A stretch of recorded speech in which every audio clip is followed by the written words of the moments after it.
Hello, and welcome back to Book and Page. We are working our way through, right now, the start of Beowulf. And man, do I have like a million and one things I can talk about in this section. So right now we are covering sections 8 through 11, which is more talking, but then we start getting into some action. So let's jump right into the summary to start, and then I can jump into exciting conversations. So, the feast has barely started, yet we ended last video, Hrothgar inviting Beowulf and his people to the feast. The feast is now barely started when a dissenter stands up and speaks. And his name is Unfarth. And we should probably be aware of the fact that Unfarth basically means unpeace or unreason. It's basically shit disturber in Old English. So, Unfarth stands up and basically brings up the fact that Beowulf had this swimming contest that he lost. You don't do that. You don't try and embarrass the guests of your king, especially at feast. So, like, big no-no happening here. And Beowulf turns around and responds. And he responds in words, which is good. He basically says that yes, he did in fact enter the swimming contest, but it wasn't really a contest between the two men. It was in fact a sort of men versus ocean contest. They made the boast that they could swim in the ocean, and that's exactly what they did. The other guy might have made it to land first, but that's actually because Beowulf was attacked. Thank goodness he's swimming in full armor and with a sword, because he ends up killing 9 sea monsters before he gets washed ashore.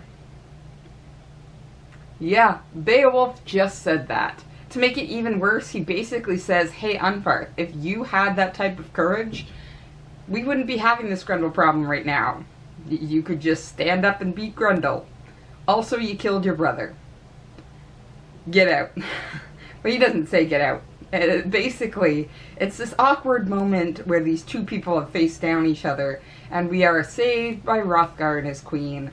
Hrothgar basically laughs it off, and his queen goes out to share the traditional cup amongst the guests. This is sort of a peacemaking moment here, where we've just had this serious infraction of etiquette between a local lord and a visiting lord. And the queen sort of goes out and says, everything is fine. We are continuing the feast like normal. Everyone shares a cup. We are all brothers here. And Beowulf responds in the correct way by not only accepting the cup, but re-swearing his oath to defeat Grendel over this cup. And the queen's like, cool, I like it. And that's it. I mean, the queen goes and sits back down. Hrothgar, and probably the queen, end up retiring for the night, and Hrothgar says he will do the one thing he has never done, which is ensure the safety of his hall to somebody else. He basically hands over the protection of the hall to Beowulf and goes to sleep. Whew. Beowulf then strips down the rest of his war gear, reiterating why he's doing this, aka Grendel doesn't have any of this stuff, so he's got to face Grendel head on. And then he pretends to go to sleep. We then kind of switch perspectives by getting Grendel's perspective as he comes towards the hall, hungry and intent to destroy things. When he bursts in, he grabs the first man he sees, eats him, and then goes for Beowulf. Big mistake there. Beowulf ends up sitting up, grabbing hold of Grendel, and they grapple together. Grendel's immediate thought is escape because this hurts.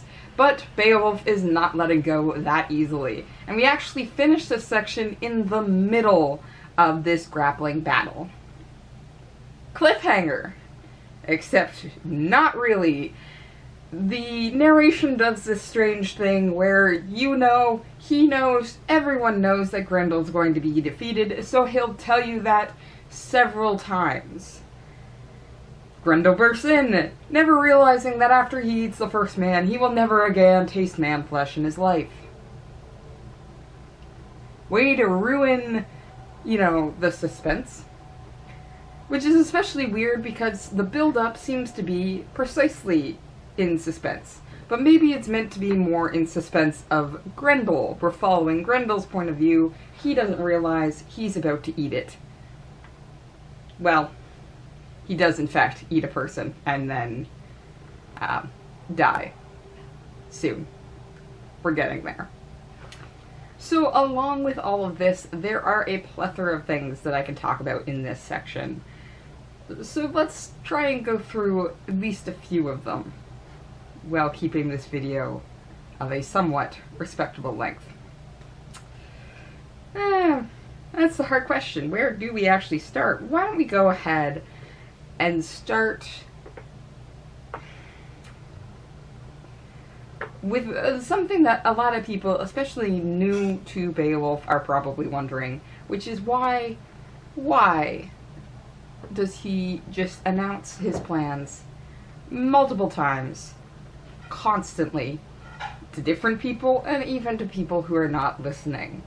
Well, that's one of the interesting things about this story style. You see, what's happening here is not beating the reader over the head with it, though it kind of might feel like it. It's something just we're not used to.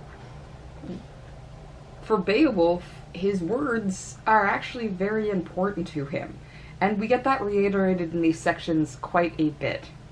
One of the interesting things I find that tells us this without really telling us this is how the narrator tells us when somebody's about to speak something significant.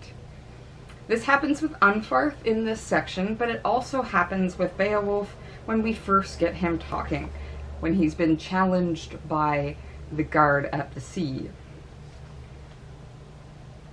Let's see if I can find it properly. Here we go. Here we go. So they've been challenged. The eldest one answered him, leader of the troop, unlocked his word hoard. Strange way of saying it. And if we jump to Unfarth, well, Unfarth unbound his battle ruins. Strange way to say they're about to talk. What's actually happening here is pointing out to the fact that words are important. In fact, words lead to deeds. At least they're supposed to. So when they unlock their word hoard or unbound their battle ruins, they're saying something significant. Beowulf unlocks his word hoard first to identify himself. Unfarth does it here to bring up a boast that maybe Beowulf didn't achieve. And when Beowulf responds to this, he says something very, very interesting that again should point us back to the fact that words have meanings here. It is brought up that he didn't win the swimming challenge, but he actually changes the perspective. When we were just both boys, we too agreed and boasted, we were still in our youth, that out on the great ocean we would risk our lives. And we did just that. It's subtle right there, but Beowulf has already won the argument. This was not a boast about who could swim the farthest or the longest. It was a boast that both of them could go out and swim on the ocean, risking their lives to do so. And that's exactly what they did. Beowulf is pointing out the fact that Unfar is actually getting his words wrong. Beowulf didn't say he was going to beat the other boy at the swimming contest, just that they were both going to participate in it. And that is exactly what he did. And then Beowulf adds another layer to this with the idea that risking their lives. Beowulf ultimately got attacked and defended himself against 9 sea monsters in this contest. He took it a level further than even Brecca did. Words are important. Beowulf swore to risk his life on the ocean, and did.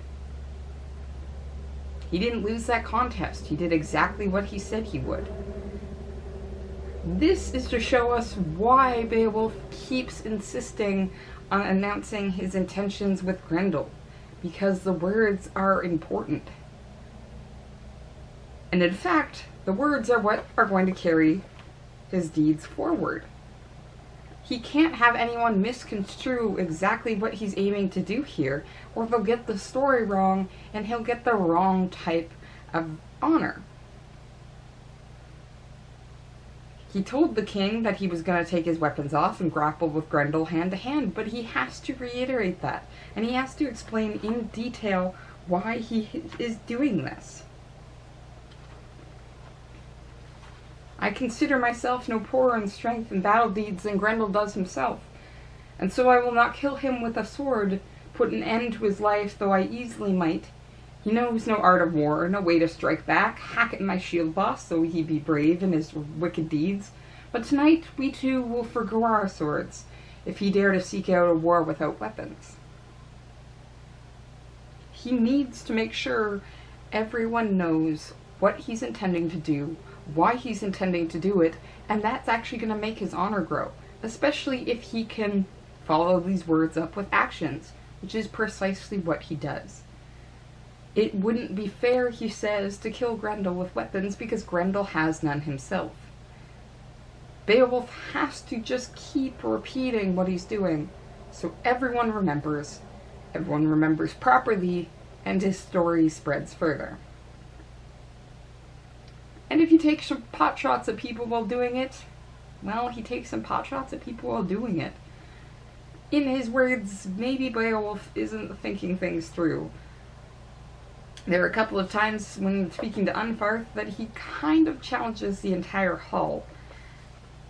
Specifically when he brings up the fact that if Unfarth had had enough bravery, well, we wouldn't be having this problem. It's kind of against the whole hall there. Especially when he does make it general. I will say it truly, son of Ecgfla, that never would Grendel have worked such terror, that gruesome beast, against your lord, or shames in Heorot, if your courage and spirit were as fierce as you yourself fancy they are. But he has found that he need fear no feud, no storm of swords from the victory scaldings, no resistance at all from your nation.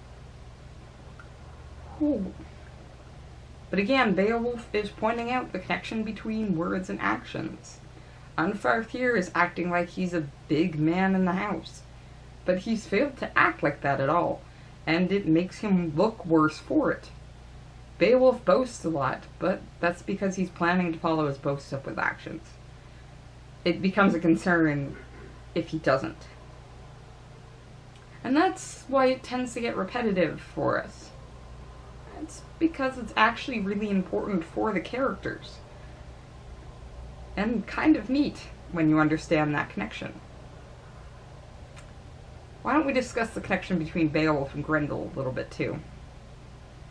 This again comes down to some words, but it also comes down to actions. I've already read the point about Beowulf stripping off his armor and refusing to wear a sword because Grendel doesn't have one either. While he's not really thinking about it, Beowulf actually has made a direct connection between himself and Grendel here. Basically, he's getting down to Grendel's level. What's very weird is within that section, he does in fact state that, well, he's brave in his wickedness. It's a strange word to use, but Beowulf can appreciate even the outright slaughter of Grendel, because Grendel doesn't do it with weapons. This is what peak performance looks like. You know what I mean? So Beowulf here is making a connection between Grendel and himself, but that connection is actually even improved through the narration. And it's almost hard to miss in the original Old English. It's actually quite easy to miss when it comes to the translation. You'll notice here that there is, well, some circling. And that's because we have this word here. It starts with Bollinge, and it has an additional ending to it. And ultimately, this becomes enraged in the translation, but it really means swollen mind with rage. Enraged really does make sense. But it's then used further down as well, without the ending here. And the translation says swollen with rage on this one, which isn't going to read the same to us as enraged. In the Old English, though, it does directly. What's strange about this moment is this first use refers to Beowulf. The second use actually refers to Grendel. Yeah, suddenly these two characters aren't just connected through Beowulf's relating himself to Grendel, but also the narration relating him to Grendel. And we get that even more so when they start grappling with each other and moving together almost like one creature. Beowulf is actually not that far away from something like Grendel. He almost feels like a few bad days away from somebody like Grendel. Now, there are certainly some differences. For example, we never really get any words from Grendel. He doesn't seem to speak. But Beowulf doesn't speak during battle either, and we're only really ever seeing Grendel in battle, so we can't really compare Beowulf out of battle to Grendel out of battle when we never see them. Grendel does bellow in pain, but is that the same thing? Well, what's kind of concerning here is how close Beowulf is in fact to Grendel. Beowulf himself has stated several times that he is a very powerful person who has killed many people and killed many monsters. What is to stop Beowulf from becoming the person that breaks into the hull and kills 30 men in one night? Part of that is the word thing and the honor thing. Beowulf wants to do at least relative good deeds, which I mean to say that the communities will find honorable and will spread around. And he wants them to do that. He wants to be honored. Grendel, maybe not so much. But again, a few bad days, a few too many Anfar spitting in Beowulf's face, and you could ultimately have a hero turned into a monster. This is always a major concern, and you always have to keep in mind that warriors of war have no place in a peaceful environment.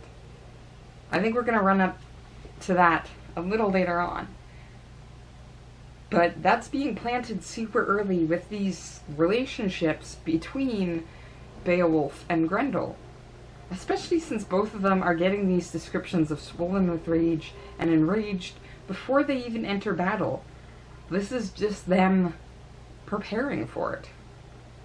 This is just Beowulf getting excited about it. And that's really uncomfortable.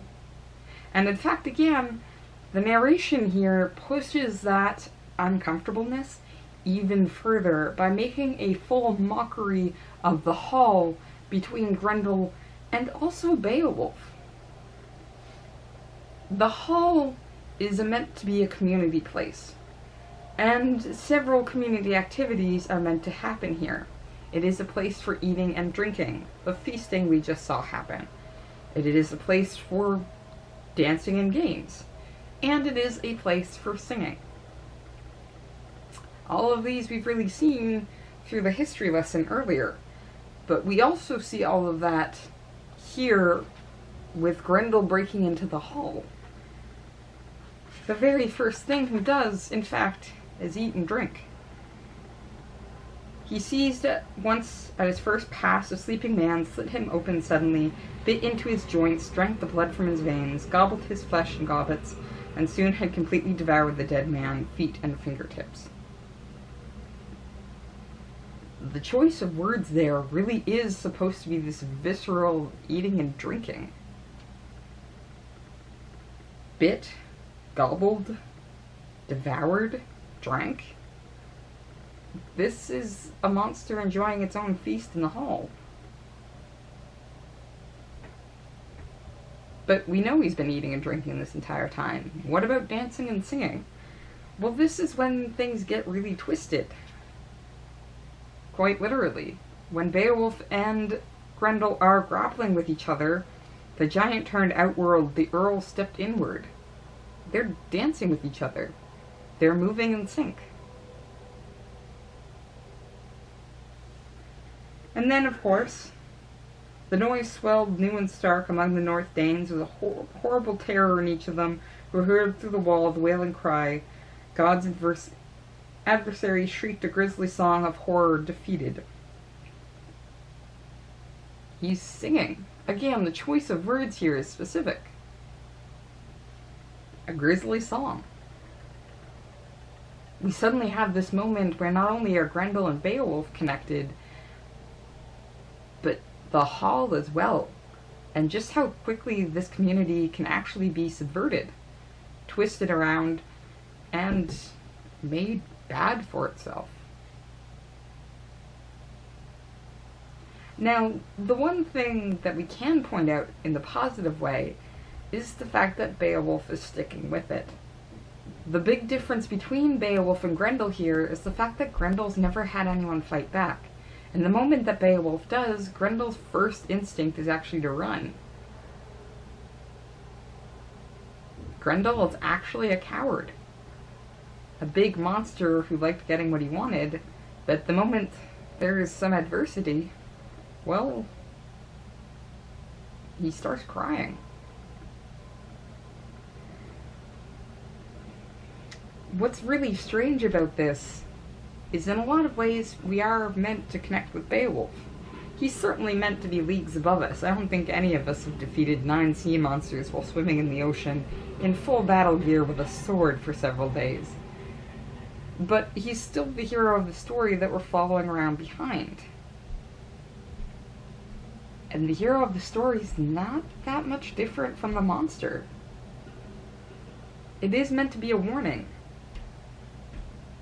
And the fact that, well, he's going to fight several more monsters, you should be watching for how close he actually gets. Well, you either die as the hero, or see yourself become the villain. I'm going to keep reading, and I hope you do too. See you next time.